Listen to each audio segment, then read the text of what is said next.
Tuan-tuan yang dirahmati Allah sekalian, Nabi ada jawab, nombor satu, antara cara untuk istiqamah apabila kita berhijrah. Hijrah yang saya maksudkan ialah ubah kehidupan kita daripada yang penuh dengan maksiat kepada iman. Berhijrah daripada kehidupan kita yang tak solat kepada solat. Macam mana nak istiqamah hijrah hidup kita daripada tak bertudung kepada bertudung. Itu maksud saya.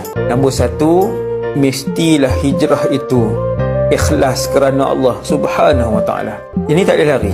Mestilah hijrah itu ikhlas kerana Allah. Kamu berubah bukan sebab suami, kamu berubah bukan sebab malu dekat isteri, kamu berubah bukan sebab nak bagi semangat ke anak-anak, kamu berubah bukan sebab jiran ataupun mak ayah kamu berubah bukan sebab untuk orang puji, kamu berubah bukan sebab untuk naik rating, tapi kamu berubah kerana Allah, kerana Dia yang menciptakan aku, Dia yang nak aku kembali kepada Dia.